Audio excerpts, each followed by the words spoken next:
Deep in the forest beyond the barangay, there is a garden that no map has ever shown, a garden that only appears for those with the kindest heart. Tonight, one little girl is about to find it. In a little barangay nestled between rolling green mountains and a whispering rainforest, there lived a 5-year-old girl named Eloise.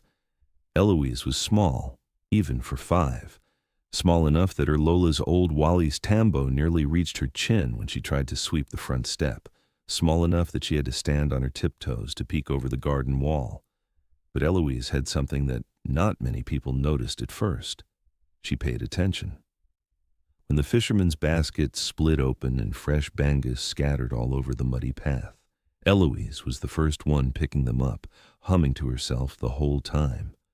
When a tiny Maya bird fell from the acacia tree outside her classroom window, it was Eloise who cupped it gently in both hands and carried it to safety.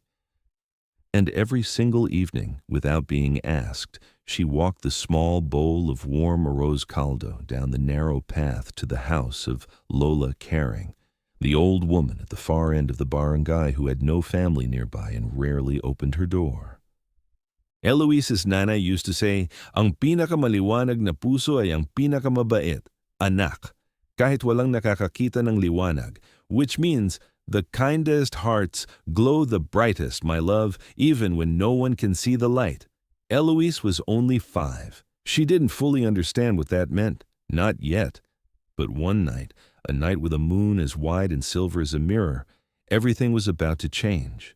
It started with a sound, not a loud sound, not a bang or a crash, but a soft, trembling sound, like a tiny bell ringing underwater or a raindrop falling into a very still well. Eloise sat up in her small bamboo bed. There it was again. Ring, ring, ring. She padded to her window on her little bare feet, and that's when she saw it. A trail of sampaguita flowers at the edge of the forest, each one glowing with a pale blue-white light that was nothing like the moon. And nothing like a candle. They hadn't been there when she fell asleep. She was sure of it. And they were leading somewhere. Now, most 5-year-olds would have dived back under their blanket. But Eloise, remember, she paid attention, noticed that the flowers weren't just glowing. They were fading. One by one, like a tap-tap going out at dawn, the little sampaguita blooms were darkening and curling closed, as if they were calling for help.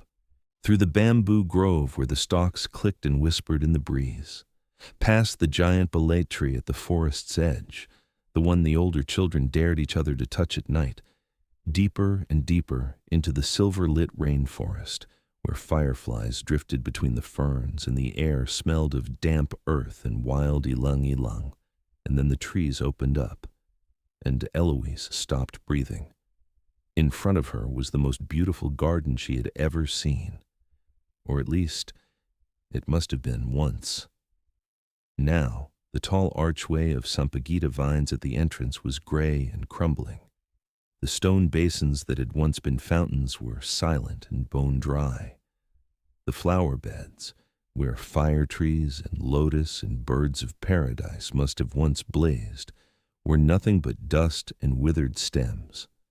And at the very center of the garden, where the most magnificent belait tree must have once stood full and flowering, there was only a hollow, twisted trunk. But even in its sadness, there was something magical about this place. Eloise could feel it, a warmth right behind her ribs, like the feeling after doing something kind. You came.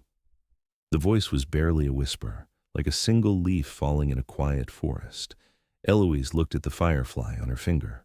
Her eyes went very wide. "Did you just talk?" she whispered. "My name is Finn," the firefly said, "and I have been waiting for someone like you for a very long time." Finn explained everything. The Moonlight Garden, he said, was not an ordinary garden. It was a living, magical place, fed not by sunlight or rain, but by kindness. Every genuine act of kindness in the world sent a tiny thread of golden light to the garden, keeping it alive and blooming. For hundreds of years, the garden had flourished, fed by the bayanihan spirit of the Filipino people, by acts of generosity and malasakit and love, passed quietly between neighbors and strangers and friends. But 3 years ago, a dark enchantment was placed on the forest by the Shadow Witch, a bitter, lonely creature who believed that no one in the world was truly kind.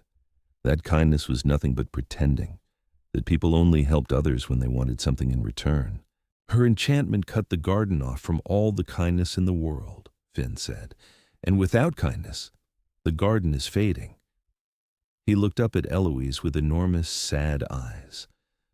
All the creatures who live here, the moon butterflies, the golden deer, the cloud birds, they are disappearing one by one. Tonight is the last night. By sunrise, the garden will be gone forever. And so will we. Eloise's small chin wobbled, but she didn't cry. She took a deep breath, the way she did before doing something she was a little scared of, and said, "How do we stop it?" "The Heartstone," Finn said, "buried beneath the hollow bolete tree, a crystal. If it is filled with true kindness before sunrise, the enchantment will break. There are 3 guardian trials hidden in the garden. Each one asks something of you, not strength, not cleverness." He paused. Kindness, true, honest, nothing in return kindness. 5-year-old Eloise looked at the hollow tree. Then she looked at Finn. She stood up as tall as her small self could manage. "Then let's go." The first guardian was a golden deer, a Philippine spotted deer, her coat dusted in pale gold like early morning sunlight. Or at least she'd been magnificent once. Now her shimmer was almost gone, her dark eyes wide with pain. Her leg was caught between 2 roots that had twisted around her like fingers. And pressed against her, 3 tiny fawns, their spots barely visible on their pale, fading coats, huddled as close to their mother as they could, their soft sounds filling the quiet air like the saddest little song. The deer looked at Eloise with frightened eyes. Eloise was only 5. She was small. The roots were thick and knotted, but she walked forward slowly, the way she always did with the birds she found fallen from their nests, and she spoke in the softest, most careful voice she had. "Shh. I'm here. I'm going to help you. Don't be scared." She pulled. She twisted. Her fingers slipped and her tisanellas sank into the soft earth. She wasn't strong enough, not even close. But she did not stop, because she was looking at the fawns, and she was thinking about how scared they must be, about what it would feel like to be so small, watching your mother in pain and not being able to do anything. She kept pulling, and then, just as her arms began to shake, the roots loosened. The golden deer pulled her leg free. For a long moment, the deer simply looked at Eloise, this tiny, barefoot 5-year-old girl covered in mud and determination. Then, with the most gentle movement, the deer bent her great golden head and rested her soft nose against Eloise's cheek. And in that moment,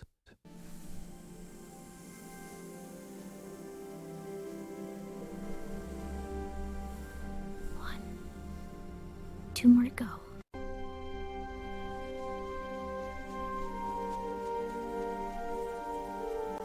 Now, here's where the story gets really interesting. Because the second trial wasn't about helping someone who was hurt. This one was about helping someone who had been unkind. At the edge of a dry stone basin sat a creature unlike anything Eloise had ever seen. He looked like a boy made of bark and leaves and old wood, a tree spirit, a Dewata of the forest, ancient and knotted. But his expression was not magical or beautiful. It was sullen. Arms crossed so tight, his bark fingers dug into his sides. "Umaliska," he muttered, "go away," before Eloise had even opened her mouth. Umaliskana." Eloise stopped. She looked at him for a moment. Then she sat down in the dirt beside him. Finn whispered near her ear, "His name is Ugat. He used to tend this garden, but when the enchantment came, he gave up. He told the other creatures it was hopeless. he made things worse. Eloise looked at Ugat. He looked very, very angry, but underneath the anger, she could see it, the way she sometimes saw things other people missed. He looked absolutely miserable. "You think it's your fault," she said quietly, in her small 5-year-old voice. "Don't you?" Ugat went very still. "The garden started dying," Eloise continued, counting things off on her tiny fingers the way she did when she was thinking hard. "And you said everyone should stop trying. And now you feel bad, really bad." A long silence filled with distant birdsong and the soft sounds of the fading garden. Then, in the smallest voice, much smaller than you'd expect from something made of bark and ancient wood. "Ooh, yes. I do that sometimes too," Eloise said. She tucked her knees up to her chest. "When I think something is going to go wrong anyway, I sometimes don't even try, because it feels better to give up first." Ugat slowly uncrossed his arms. "But Nana says giving up always feels worse at the end than at the beginning." She looked up at him with her dark, serious eyes. "She's right, isn't she?" It wasn't really a question. Ugat looked at this small, muddy, barefoot girl for a long time. Then, slowly, with great effort, like a tree growing after a long dry season, he stood up. He walked to the dry stone basin. He placed both great bark-palmed hands against its sides, closed his eyes, and began to sing. It was a low sound, creaking and ancient, like wind moving through tall bamboo at night. The basin began to fill with water.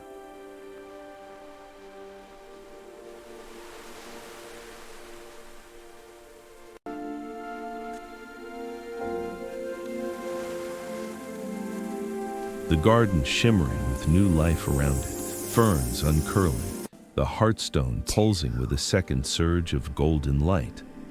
"Two," Finn whispered. His wings were glowing much, much brighter now. The third trial was different. Finn said nothing. He simply landed on Eloise's small shoulder and held on very, very tightly. At the far end of the garden, behind the hollow bolete tree, stood a figure. The Shadow Witch. Eloise's heart beat fast. The Shadow Witch turned, and Eloise saw her face. She was old, deeply, terribly old, older than any Lola Eloise had ever seen, and her eyes, dark and deep as the bottom of a well, were filled with something Eloise recognized immediately. Loneliness. "You've come to fight me," the Shadow Witch said. Her voice was like rain on dry stone. "Hindi po," Eloise said. "No, ma'am." She even used po, because she was Filipino and 5, and her nana had raised her right. The witch blinked, confused. "I want to ask you something," Eloise said. She took one small step forward, then another. "Why did you make the garden sick? Why did you want it to die?"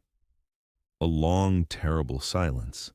Then, "Because it is a lie." "The garden?" Eloise asked. "Kindness," the witch said bitterly. "The garden lives on kindness, but kindness is not real. People are only kind because they want something back, because they are being watched, because they want to look good." Her voice cracked like old wood splitting. "No one is ever kind for nothing."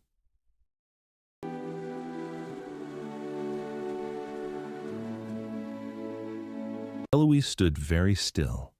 She was only 5, but she had spent 5 whole years paying attention. "Someone hurt you," she said softly. "A lot of someone's. And nobody helped you. And after a long time, you decided that meant nobody was ever truly kind." The Shadow Witch's hands trembled. "Didn't they?" No answer. Eloise reached into the fold of her small shawl and pulled out something wrapped carefully in banana leaf. "Every night I bring this to Lola Caring," she said. "She's old and she lives alone. She doesn't ask me to. She doesn't pay me. Sometimes she doesn't even open the door." Eloise held it out, A small, warm parcel of arroz caldo, carefully wrapped the way her nanay had taught her, still faintly steaming in the cool night air. I was going to bring it tomorrow, but I think you need it more. The shadow witch stared at it for a very long time. Bakit? She whispered. Why? Ano ang gusto mo sa akin? What do you want from me? Wala po, Eloise said simply. Nothing, ma'am. Mukhang gutom po kayo at malamig at malungkot. You look hungry and cold and lonely. Yun lang po, that's all. The shadow witch reached out and took it, and in that moment, something extraordinary happened. The shadow that had wrapped itself around her, the dark enchantment she had worn for 3 long, lonely years, began to dissolve.